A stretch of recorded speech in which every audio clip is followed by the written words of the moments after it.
The Senate voted on 4 gun reform bills yesterday. By the way, we can thank the Democratic filibuster from last week that we even got any vote at all on this, because previously Republicans blocked even allowing a vote, but they buckled under Democratic pressure when the Democrats decided to step up and filibuster and shine a light on how obstructionist the Republicans are. Notice what happens when you apply pressure. Notice what happens when you're aggressive. Notice what happens when you don't back down. You eventually get what you want. So that's lesson number 1 here. They weren't even going to allow a vote. But then the Democrats got up there and said, yeah, how about we just talk until you fucking let us? And it worked. They talked for damn near 15 hours. And then finally, the Republicans said, all right. We're getting a lot of negative pressure, so we'll allow a vote on it. Remember, they didn't say they're going to let it pass, but they said, well, we'll allow a vote. Okay, so first let me break down the different proposals for you. NPR explains here. Brought by Dianne Feinstein, one bill would give the Justice Department the power to stop anyone from purchasing a gun if that person has been on the federal terrorist watch lists sometime in the past 5 years. This measure would also make it easier for the government to halt a gun purchase based on, quote, reasonable belief as opposed to probable cause that the individual will use the firearm to commit terrorism. So that's bill number 1 there. Let's continue. An amendment by Chris Murphy would close the gun show loophole by requiring every gun purchaser to undergo a background check and to expand the background check database. It would also extend background checks to internet sales. Okay, so this is a universal or near universal background check bill proposal. Very simple, very straightforward. All right, now we go to the third bill. A bill from John Cornyn, a Republican of Texas, would require that law enforcement be alerted when anyone on the terrorist watch list attempts to buy a weapon from a licensed dealer. If the buyer has been investigated for terrorism within the past 5 years, the Attorney General could block a sale for up to 3 days while a court reviews the sale. The government would have to show probable cause that the person is a known or suspected terrorist. Okay, now that bill is an alternative to the Democrats' terror watch list bill because there are some concerns over due process. Hey, can you really take it away from somebody without having official due process, without in some way having them convicted of a crime, for example, or without having probable cause and not reasonable suspicion? Reasonable suspicion is a lower bar than probable cause. So John Cornyn comes along and he says, okay, yeah, we agree something on the terrorist watch list, but we need to set up more safeguards and make it more in alignment with due process here. So there's a couple more hurdles for the government to reject the sale, but it gives them the ability to reject the sale after this process. So this is a counter to the Democratic terror watch list bill. And then let's get to the fourth proposal here. They say, an amendment by Republican Chuck Grassley, which would clarify what it means to be found mentally deficient and give people suspected of serious mental illness a process to challenge that determination. So that one defines mental illness, defines what would not allow you to get a gun, and then, in fairness, makes it so that you can challenge that if you don't agree with it. And if you think, hey, that's not right, man, I just, whatever, I had some depression back in 2011, and what was I going to do? I took some SSRIs, I'm back, baby, I'm ready to go. What's the problem? Let me buy the weapon. So there's a process set up wherein you can rebut it. So actually, I don't even necessarily dislike the Republican counterproposals. Usually, Republican counterproposals are just bullshit. And, they're a way to, in name, change something when in reality change nothing. But in this case, these actually aren't bad. And there is an argument, there are many liberals who are making this argument too, by the way, that the Republican terror watch list bill, while still not perfect, they would say, well, that's more in alignment with due process than the Democratic bill is. So there are some prominent liberals who've been attacking the idea that you should ban people on the terror watch list from getting guns in the first place. So I think, honestly, even these counter proposals are solid proposals, and these bills, to me, just seem more or less like common sense. Now, again, you could have, disagreements with exactly how the terror watch list is created in the first place, and I think that's totally fair. Perhaps we should retool exactly how that's done to set up a system where there is due process and where you have a certain bar that you have to overcome and you have an independent judiciary make the decision, so on and so forth. So you can have problems with the way the list is crafted in the first place. But once we have the list and once it's created, if there is due process, well then yeah, you should be able to stop people from purchasing firearms if they're on that list. That does just seem to be common sense. So I love all the proposals. What happened? Every single one of them was defeated. The background checks amendment failed 44 to 56. The terrorist watch list amendment failed 47 to 53. It's like we're living in the fucking Twilight Zone. Dude, we had Sandy Hook. You remember Sandy Hook? Children were slaughtered at a school. There was a massacre. You go in there, you gun down children, little kids. What did Congress do? The way that debate went down, first you had Obama and the Democrats come out roaring. We want to ban assault weapons. We want to ban high-capacity magazines. We want universal background checks. You go down a list of comprehensive proposals. The Republicans said, no way. Not a chance. Not even going to allow a vote on it. Fuck off. So what did the Democrats do? Okay, we're going to buckle here. We're going to get rid of the assault weapons ban. But we're still going to do high-capacity magazine ban. We're still going to do universal background checks. Republicans went, still no way. Fuck right off. What did the Democrats do? Buckled again. All right, fine. We'll get rid of the high-capacity magazine ban. Could we just get a universal background check? What did the Republicans say? Fuck off. No way.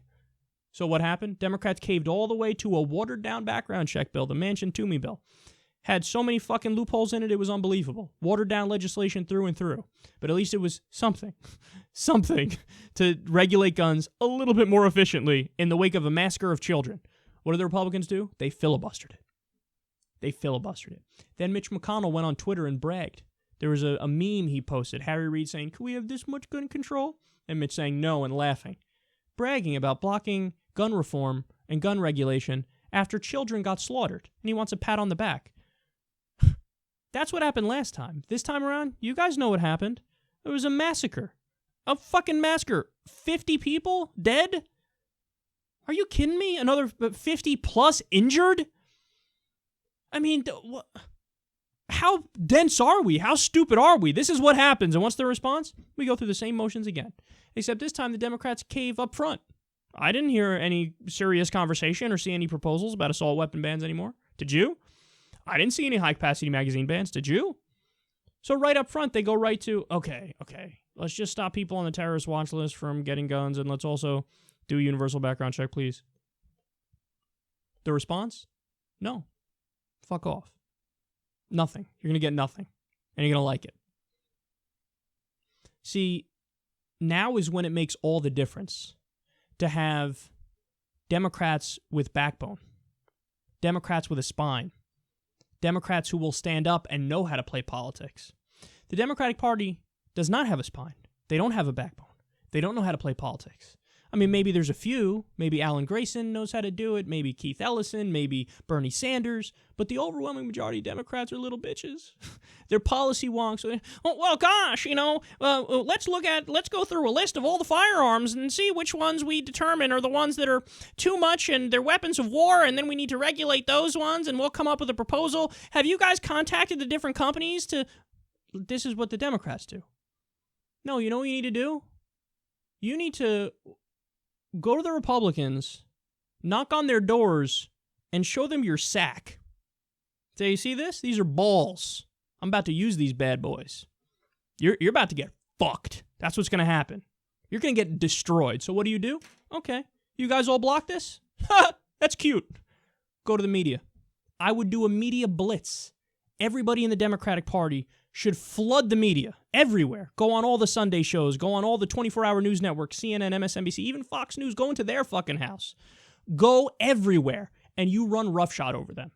How do you run roughshod? Again, these Democrats don't know how to argue. There's a really easy way to argue, especially this point, because this point is fucking inarguable. Let me give you some facts on this. There's a new CNN poll out on gun reform. Quote, 92% of Americans support expanded background checks. 87% support a ban for felons or people with mental health problems. And 85% say they would ban people on the federal terrorism watch list from buying guns. Banning assault rifles and high-capacity ammunition clips won the support of 54% of respondents. Okay, literally every single gun proposal has a majority, if not an overwhelming majority. So what do? You get these numbers lasered into your brain, and you go out there on all the shows and you say, I'm here to ask my friends from across the aisle why they hate democracy. I'm here to ask the Republicans why they want to slap the American people in the face. I'm here to ask them why they're terrorist sympathizers. I'm here to ask them why they're murder sympathizers. I'm here to ask them why they're okay with more American bodies piling up. I'm here to ask them why they're fucking fascists and they want to override the will of the American people. I'm here to ask them why they're authoritarian and they're not responsive to their constituents. I'm here to ask them why they don't even want to fucking listen to the membership of the NRA. Even the majority of the members of the NRA say, what are we, stupid? Yeah, universal background check. Do it right now. But these idiots can't do it. Listen to this, man. This is an amazing fact. Blows my mind every time I bring it up. The Republicans tried to repeal Obamacare when there was a majority Democratic Senate and a Democratic president who would veto it like that. They tried to repeal it over 60 times. 60 times. How many times did the Democrats propose gun control before these bills here? 1. You have an issue where the American people are overwhelmingly on your side. You proposed the bill once, and you run away with your tail between your legs like a little bitch. They were the minority party. The Senate was Democratic, the president's Democratic. They proposed repealing Obamacare over 60 times. You should at least be doubling their efforts to do the impossible. But you have something that's overwhelmingly possible, and you don't even do 1/60th what they do. Never mind tie them. Never mind do a media blitz. Never mind do marketing and strategy. Every single Democratic strategist in Washington should be fired today. They don't know what the fuck they're doing. You have a winning issue, and by the way, people will still say at the end of all this, well, Kyle, still, what if it doesn't fucking work? What if it doesn't work? You win the next election on the issues, you idiots. If you're out there every day calling them fascists, you're calling them authoritarians, you're citing the poll numbers, how the Republicans disagree with 92% of the American people, you think you're not going to win the next election? This is how you win elections. You make an argument. You make your own argument about how you're right on policy, you're with the American people, and the fascists on the other side are not. They have no clue what they're doing. They make me sick. They make me sick. Obviously, the Republicans make me sick because they're against doing anything after people keep getting fucking slaughtered. But the Democrats might even make me more sick on this issue because you can win and you're not even fighting correctly. Go out there and do it. What the fuck are you waiting for? The lesson is already right there because it worked when you had the filibuster. What happened after the filibuster? They caved, right? Why'd they cave? You put endless pressure on them. You said, we're going to talk until you allow a vote. That's what's going to happen. Well, why not take it the next step? Why not say, we're going to keep proposing this until it fucking passes? And if every time it doesn't pass, I'm going to go out there in the media again and I'm going to double my attacks on you. I hope you like being called a fascist. I hope you like being called an authoritarian. I hope you like hearing that 92% of the American people are against you because you're going to be hearing a hell of a lot of it. So go ahead, vote against it. I dare you. Your career in Washington as a politician is fucking over if you keep voting against this. I dare you to vote against it. I double dare you to vote against it. Go ahead, vote against it. Watch what happens to your life. You know what happens? Then they'll vote for it. Then they'll vote for it. And if they don't vote for it, you won on the framing, you win the next election, you have the numbers you need in order to get it done, and eventually you get it done. This is how you do politics. The FDR Democrats from back in the day look at this Democratic Party and they laugh.